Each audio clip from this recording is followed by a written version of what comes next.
De terrorismos a terrorismos. 26. El infierno nuclear. Complots. Praxis preferente del poder. Conspiraciones del capital poder. Ejercicio imperialista.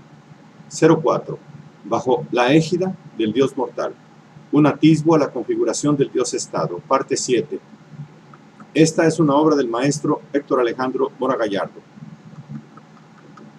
Solón no cae en la tentación de convertirse en lobo, pero nada pudo hacer en contra de los excesivos, teniendo que respetar la gran propiedad terrateniente, si bien logra resanar la pequeña propiedad, condición social en que lo históricamente sustantivo del caso pasa a ser la reclasificación de la ciudadanía por clases, atendiendo precisamente al grado de propiedad privada detentada, que el criterio tomado por Solón para establecer las 4 clases censatarias es la riqueza como producto de la explotación de tierras, a Dios, al honor del aristócrata guerrero y a los valores de la arete tradicional. La preponderancia social se da considerando la productividad agrícola, si bien no el dinero, o sea, que a principios del siglo VI antes de nuestra era, los ricos hombres conservan el predominio en base más que nada a la tierra, aún sin llegar a ser plenamente plutócratas citadinos. Cierto que la cantidad de ingresos va ligada a las contribuciones que pueden legítimamente exigirse para las arcas públicas. Por lo menos en aquel tiempo, el que más tenía, más pagaba.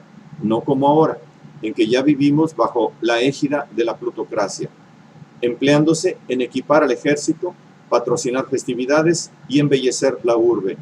Mas ello no anula la voluntad de ser rico y poderoso, la superioridad del poseedor, aunque ante la ley, el ciudadano pobre sea tan ciudadano como el rico, no siendo menos cierto que Solón, al instaurar la Bulé, Consejo de los 500, amplía la participación del ciudadano medio, superponiéndolo a los antiguos colegios nobiliarios, medidas que van propiciando la participación democrática.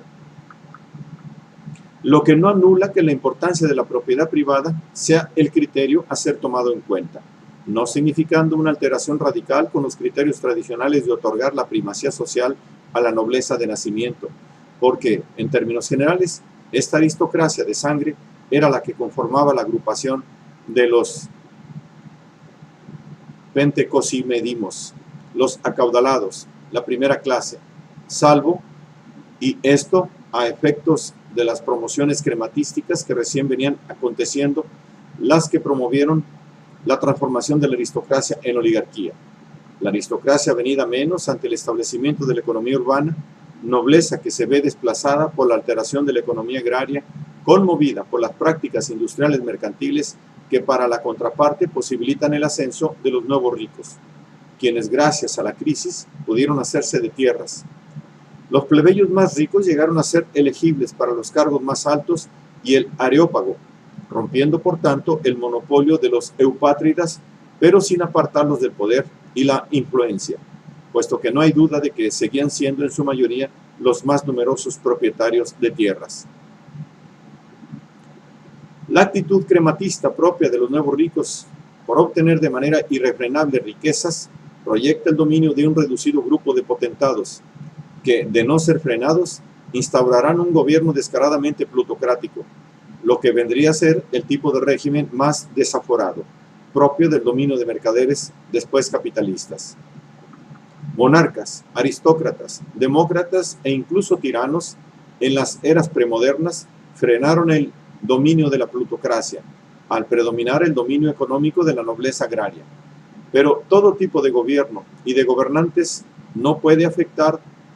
se puede afectar por la codicia de unos cuantos potentados que al estar ubicados en inmejorable posición para enriquecerse, lo hacen pasando por encima de las normas de justicia, factor que está detrás de la perdición de la democracia ateniense. A decir de Aristóteles, la perdición de Atenas comienza tras la muerte de Pericles, pues por primera vez entonces el pueblo aceptó a un jefe no bien considerado entre los acomodados, uno que no es noble, es decir, aristócrata. Desde Solón hasta Niceas habían predominado personas nobles al frente del pueblo, pero con Cleón, un rico curtidor, comienzan los demagogos desorbitados, ejemplarizados como ninguno por Cleofonte, quien es un propietario de un taller hacedor de liras, esto es, un rico fabricante, personaje que fue el primero en conceder una dieta al pueblo para que asistiera a los espectáculos, lo que para Aristóteles viene a desequilibrar las conductas del pueblo, junto a lo cual se produce el desbocamiento de la plebe por ambición de riquezas, induciéndola a los fines crematísticos de insaciable codicia, la que resulta irrefrenable para quien logra obtener ganancias que se pueden acrecentar, porque la naturaleza del deseo no conoce límites y la mayor parte de los hombres vive para colmarla. La fórmula de una democracia dirigida por un estratega autocratos como Pericles puede funcionar y tenerse por la fórmula positiva del régimen por antonomasia. La probidad de Pericles, su sensatez, daba la correcta dirección al gobierno, permitiendo tener el liderazgo y la conducción adecuada de los demos, así sugerido por Tucídides, y no se dejaba conducir por ella, la plebe, sino que era él quien la conducía. En estas condiciones, aquello era de nombre una democracia, pero en realidad era un gobierno del primer ciudadano. Pericles fue un gran caudillo y estadista, con las armas y con inteligencia, consiguiendo por su desempeño ser reelegido hasta su muerte. Monarquía, aristocracia, democracia pueden correlacionarse si la dirigencia del uno probo va acompañada del apoyo de auténticos aristócratas que velen por el bien común y la práctica de la virtud, estimulando y compaginándose con los ciudadanos que yacen en los demos, cuyo trabajo y participación en los cargos públicos sea estimulada y regulada por el nomos. Cuando tal fórmula fue posible, se pudo hablar del predominio de una aristocracia. El Estado griego fue siempre un Estado aristocrático, aunque se llamara a sí mismo una democracia como en Atenas. Los ciudadanos eran aristocráticos en el mantenimiento de su exclusividad y en la limitación de su ámbito. Solo ese pequeño estrato formaba el Estado. Solo él participaba en el Estado. Era el Estado en persona. Ciudadanos cual aristócratas, pues ciertamente eran un reducido porcentaje de la población de Atenas y en toda el Ática. El embate de los pocos ricos, exclusivamente urbanos, se ve frenado. No acceden de lleno al poder, lo que no frena el crecimiento de las actividades mercantiles y esclavistas, no dejando de ubicarse en lugares preponderantes, rompiendo o corrompiendo la hegemonía tradicional, para que con la timocracia el honor pase a ser cosa, propiedad de los ricos hombres, alterándose el orden tradicional en Corinto, Atenas, Tebas, con anticipación en las colonias comerciales del Asia Menor y después en Magna Grecia y Sicilia, pues las poleis no cejan en su desarrollo y con ello la oliplutocracia se va haciendo preponderante.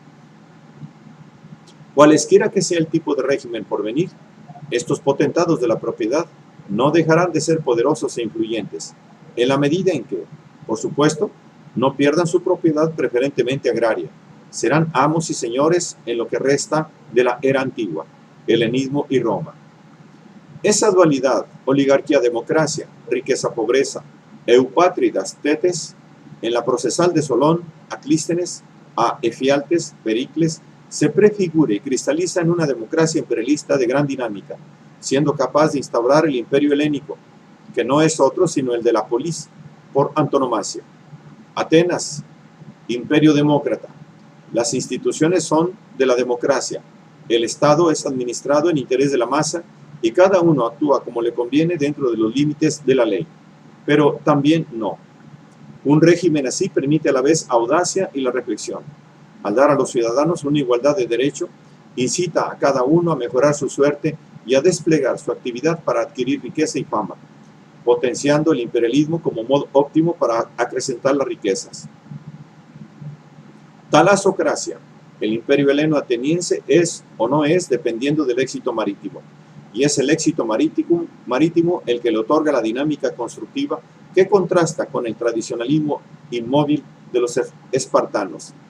Pero si no se triunfa en la gran guerra, es debido a la deficiente conducción estratégica, errores logísticos y equívocos en el manejo de la diplomacia, efectuados por los demagogos, y el demos afectado por la ibris. En el futuro, de manera recurrente en todo Estado y nación, se presentarán conflictos que implican la guerra interna entre ricos y pobres, haciendo oscilar los gobiernos, salvo que la monarquía y el feudalismo logran paliar esta contradicción estructural y como tal secular bajo el predominio del rey y o de los aristócratas, ocurriendo que la degradación de las masas se realiza en todos los casos de gobiernos negativos, patentándose como un requisito indispensable para el dominio de los pocos. El pueblo envilecido, sin dignidad, se deja arrastrar por los poderosos que tienden a manipularlo, atemorizarlo en este y el otro mundo con la amenaza del castigo divino e imponentes represores o mantenerlo entretenido con diversiones circenses.